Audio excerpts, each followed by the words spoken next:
Chief Medlock says this is the worst crash he's seen in his 30-year career. Now, right now, we're at Cliffdown on Linwood. I'm going to step out of the way so you can take a look at what's going on. The Make a Difference food pantry here in Goldsboro is truly making a difference. They serve some 1,200 families every month. And guess what? It's all the brainchild of this young lady right here, Mackenzie Henson. Mackenzie, tell me, what was behind the water from this fountain is already beginning to freeze. It's really thick and it's cold. Now, EMS officials tell us Sergeant Rivenbark's custom-made house includes many amenities, including wider doorways, wider hallways. Check this out, a roll-under sink. He's also got a roll-in shower with grab bars. Now, the insurance company was out earlier today assessing the damage. The homeowner says the family will have to start nearly from the beginning because many of their items were destroyed, if not all of them, including clothes. I tell you, an incredible experience overall. So many lessons learned. Most of all, exceed expectations. In Fort Bragg, I'm Nate Rodgers, CBS North Carolina.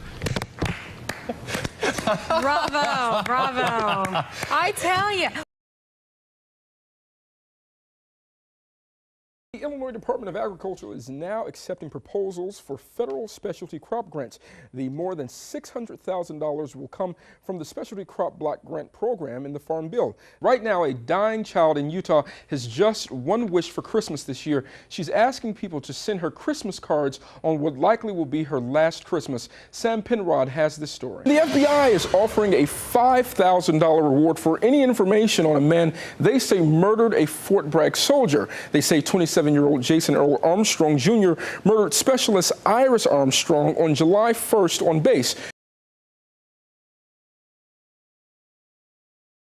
The fact that he did it, you don't know me. Rakeem Jones says it's all surreal and it happened fast. Jones says his group was escorted out of Trump's rally after words were exchanged with Trump supporters. But this YouTube video is what everyone is talking about. But I see a guy come from beside me, 'cause I look behind me, and then when I turn around, he elbowed me in my eye. Earlier today, 78-year-old John McGraw of Linden, North Carolina, was charged with assault, battery, and disorderly conduct. The sheriff's office says during the altercation, deputies were focused on getting up the stairs. Right now, they're investigating who saw what. So are you saying that none of the deputies that were there actually saw the punch? I'm not saying that. Okay. What I'm telling you is, right now, you can't tell where any of these deputies right here are looking. But Jones says beyond the attack, hearing this as he was leaving out of the stadium bothered him most. Get out of here. Go home to mom. Jones says his mom died 8 years ago. I get real offended about that, even with regular people. And then this, once at the top of the stairs, Jones thrown to the ground by deputies. What I'm going to tell you is there's a miscommunication at the top of the stairs as to what's going on. Okay. I think he told me, he said he'd be coming back. He was leaving my house and going over there, and he said he'd be back. His father never returned, according to the sheriff's document. Deputy Nicholas Cahagas and Deputy John Werbelow went to Livingston's trailer looking for suspects in an assault. The suspects weren't there. Livingston was asked for identification. He refused. The affidavit says Livingston then attempted to slam the door while one deputy's foot was in the doorway. Livingston's roommate says that didn't happen. Was his foot even halfway into the door? No, John was leaning up like this right here, and the officer was, I'll show you exactly how he was. He was like this right here. The affidavit says Livingston became combative and a physical altercation occurred as deputies were trying to arrest him. Cahagas then stunned Livingston with a taser and used pepper spray. The affidavit says Cahagas dropped the taser, Livingston picked it up and stunned Cahagas in the stomach. Not dropped the taser. The officer never dropped the taser. Cahagas then shot Livingston at least 3 times. He was struck in the chest and possibly in the arm. I'm looking for Detective Stevens. Today we walked into the sheriff's office to learn more. I mean, are the items in here legit? Is this something you can talk to me about? I'm not at liberty to say. I don't do media relations. Back home, Livingston's oldest son is still trying to process it all. What kind of guy was your father? Oh, he was the best. I mean, he wasn't just a dad. He was your best friend. As the family awaits autopsy results, they're hoping justice will be served. But this police officer is at home. He gets to sleep at night. I don't get to sleep.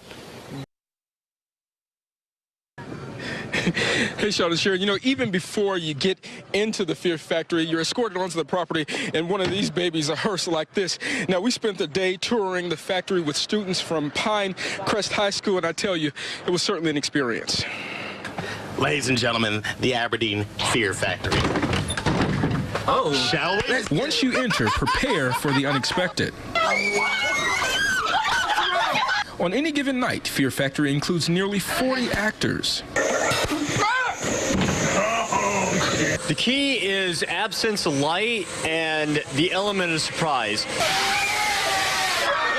A jigsaw room, 3D area, and butcher shop are among the scenes. The barrel room got me real good. I can't take this. I think when they started coming out at us and following us and chasing us and all that, that was really scary. And it's really crazy. You got to watch where you're going because somebody may run into you.